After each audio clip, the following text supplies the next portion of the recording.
Hey everyone, it's your professional sarcastic man and seeker of attention, Chris here with part 2 of my review of Kamen Rider Build. We're now in the... Oh, I should say, this will be very spoiler heavy, because it's been out for a while, so... And I feel like I can't really talk about it unless I spoil certain aspects, so I do apologize if you haven't watched the series already, but... I don't know. Unless you're kind of the person who says, it's like, oh boy, like, I need to see how that spoiler happens. Which to me, to a degree, I'd say I'd agree with. Yeah. But anyway, part 2. Part dos of my review. We've got into the War of Hokuto arc, as I would call it. Because who would have thought that a nation split in three, sharing an incredible unknown alien power source, would want to fight over it? Duh. But anyway, that's what we got.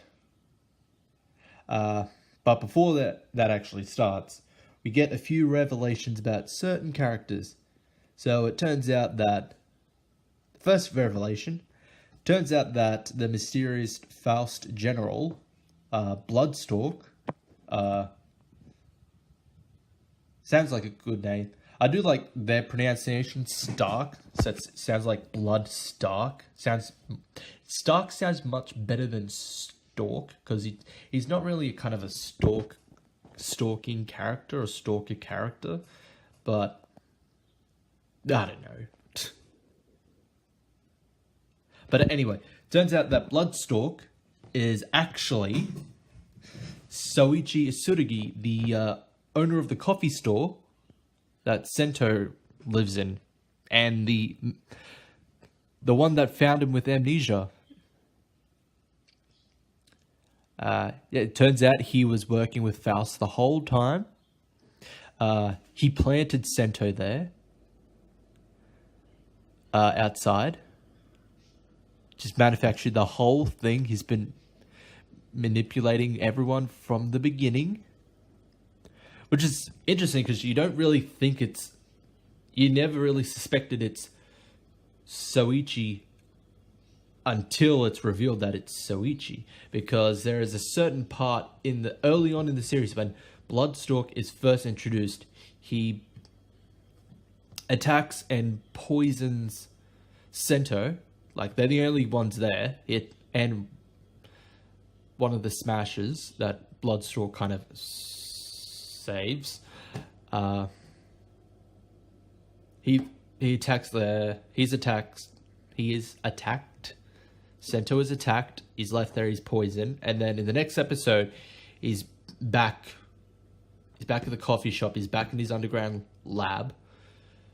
And Soichi says, "I found you just lying there. So I brought you back." And it's just like, it's a heck of a thinking now when you find out that he is Bloodstalk. It's just like, yeah, that's a heck of a coincidence. He just found him in a random warehouse. Like, no one, like, Soichi was the only one that didn't know where everyone was going because he didn't know the plan, because there was a plan involved. He wasn't involved in the plan because it was presumed he was out doing other jobs. But now it's revealed that he's Bloodstalk. It makes so much sense because, like, boom, it just made so much sense, and it worked. It just worked it worked so well. And Soichi, I think from then on, Soichi has just been like, whose side are you really on? Because you notice throughout this arc, he seems to be working with everyone. He's ready to betray anyone at any time. And it's so good to see a villain like that. He's not just a simple villain. All of his motives are just, I'm there for myself. Everyone is expendable, and I will make them think I'm actually there for their benefit. I'm there to help them 100% of the way. And he doesn't. After he's outed, he goes to work with Hokuto. And then he ends up betraying, like, kind of spoiler free, but spoiler for stuff I'm going to talk about later on. he betrays them to Sento, which is the nation of Sento. And it's just like, man, geez, like, it's like, who is he really working for? Jeez. So that's the first revelation. Second revelation, dos revelation, ni, insert other languages version of 2. Sento is actually Takumi Katsuragi, the creator of Faust, the one that created all the full bottles, the build drivers, Bloodstalker, Night Rogues, transformation guns. Whoops, sorry. Which was another, just like, straight up, this was after the full episode of just Soichi revealing that he's Bloodstalker. Then you get the revelation, it's like, Sento is actually Takumi. It's just like, holy crap. Like, it was no indication, because originally a lot of people theorized that Bloodstalker was Takumi in disguise. He faked his own death and is using a voice modulator. He must have some other plans. But no, it's Sento. What it turned out to be is that Takumi wanted out. He wanted out of Faust. Bloodstalker did not want that. He was too much of a liability. He knows too much. He created too much. So what he did was he staged a murder scene in order to frame Ruga, because Ruga was the one that was framed for the murder. He brought another person, Taro, who looks like Sento, had Taro killed, used one of his abilities to change his appearance to Takumi, changed Takumi's appearance to Taro's, and wiped his memory, left him out in the rain, and then went back as Soichi to find him. As beginning the whole, he was found by Soichi flashback thing, and he was given the name Sento Kuryu. It's like, boom. It's like some really heavy stuff for a Kamen Rider series. It's just, it's like, everyone believed that Build was going to suffer much like Drive suffered Drive syndrome, because the previous series, Gaim, was such a great series. It didn't fully live up to the hype and expectations that the previous series set. But Build has just been blowing it out the quarter. I don't know, like, X8 and Build are currently tied for like my favorite series, the one I just completely love and enjoy. But continue on to the actual war. Hokuto decides to wage war against Touto for the Pandora Box, and leading them is their own Kamen Rider, Grease. I might minimize that image there. Grease, Kamen Rider Grease, who uses the new transformation device, the Splash Driver, who uses Splash jellies. It's supposed to be like a liquid version of the gas that turns people into the Smash monsters. And his real name is Kazumi Sawatari. I think that's Sawatari. Yes, Kazumi Sawatari. And he's played by Kohei Takeda, who, if most Kamen Rider fans know, played Otoyo Kurenai in Kamen Rider Kiva, which is good because he was my favorite actor in Kiva. He was definitely his favorite character. Otoyo was such a gem in Kiva. It was so good to see the actor back as another Kamen Rider, and he's both a serious and a comic character, as he's obsessed with Misura's idol personality, Mitan. He's like a very hardcore fan, and it becomes a trope throughout that arc. Whenever he sees Misora, because he doesn't know it's actually Mitan, he just thinks it's someone that looks like her, he freezes and just stops, because it's like, oh, that's obviously her. That's that's my idol. That's the person I'm obsessed about. And because she wants to keep that identity a secret, she just adamantly says, like, I'm not her. You've got me confused for somebody else. It's just a recurring arc I like with. It's just like Koei Takada doing like a very serious character. I don't know. After doing Otoyo from Kiva, it's just like, I don't know if Kazumi's going to be like serious, but luckily he's half. He's serious when it comes to battle. Just outside of battle, it's just the comic relief. Just acts like an idiot. And then we're introduced to like his team, the Hokuto Three Crows. Is humans who are able to transform into Smash, but they keep their sentience. And because of this new threat, Gentoku reveals that he is Night Rogue to everyone, and they have to work together to fight off Hokuto. And Sento decides, I'll make my own Splash Driver to use. However, Rue believes that he's more suited to use it because having learned of the side effects, he uses it and uses the Dragon Splash Jelly to become cross Z charge, which is like, I really much like the original cross dragon form.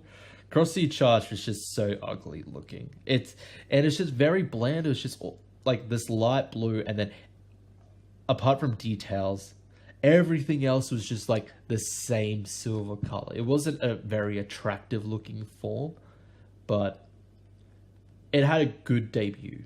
It was interesting, and then throughout this story arc, it definitely for the characters that dawn on them, this is a serious threat, because this isn't just about a secret organization. This isn't about just these random monsters.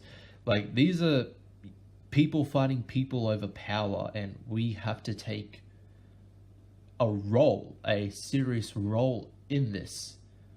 And there are consequences, and this definitely happens with the introduction of the Hazard Trigger, the new power-up, the power-up item. It was called the Forbidden Item, as it's called, as Sento, his previous life as Takumi. Takumi created the Hazard Trigger, but he never wanted to use it, hence why it was called the Forbidden Item. It was completely dangerous. It would forcibly increase one's hazard level, but they have to constantly fight and win. If they are defeated, they die, because that is the trade-off from having an increased hazard level, is that you will die just from being defeated. And the Hazard Trigger is used by the Three Crows because they want to prove that they're powerful. They want to loosen the burden off Kazumi, because they're all friends. Kazumi just he wants to be the lone wolf, take all responsibility for himself, but they know that they want to lessen the load for him because they're there for him. They're friends. They've always been. And then Bloodstalk gives Sento the Hazard Trigger, because we don't know this Soichi Bloodstalk. It's just like, at this point, it's just like, what are his plans? Like, he'll just do random stuff like, I'll side with these people, or I'll betray them, or I'll give you this. Is there consequences? Yes, but it's up to you if you want to use them, and they will always, in the long run, work for him. His plans will always work out for him in the end. So he gives Sento the Hazard Trigger, and that leads to, there we go, the Unstoppable Hazard. And that leads to the debut of Build's Hazard form. And who would have thunk it? It did have consequences. So when Sento uses a Hazard form, he has a very brief moment. He has control, and then he loses all inhibition. He loses all control over himself, and he's basically just switched onto berserker fight mode. Essentially just fight and kill until there's no one else left. And the first of his victims is one of the three crows. And then when Sento is knocked out of hazard form, he realizes what he's done, and it's a very important part. It's a very important moment for not just Sento, just for everyone. It's an emotional scene for Kazumi. It's an emotional scene for Sento, because Sento has adamantly said when he joined this war, he doesn't want to kill anyone. He wants to stop the war with as few casualties as there can be. But now he's taken a life, and it takes a huge toll on him.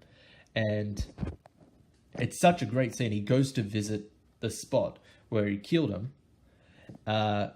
He's like briefly haunted by his ghost, and Kazumi's there also to pay his respects, and Sento just crying, just asking him to kill him as penance for killing his friend, for killing Kazumi's friend. But no, he decides not to. And at this time, it's revealed there will be a... damn it, bloody dog. There will be a fight to determine a winner. Whoever wins, this determines the fate of the war. So if Hokuto wins, Touto gives up. The nation is forfeited to Hokuto, and they get the Pandora Box. If Touto wins, everything goes back to normal. Hokuto will leave, go back to its own nation, and then they will sort out what to do from there. So Kazumi wants Sento to be the one to fight in the stalemate, just the fight in general. But Sento doesn't want to fight anymore because he killed someone. It's broken his mind. It's broken his morale. So Bloodstalk of all people, Soichi of all people,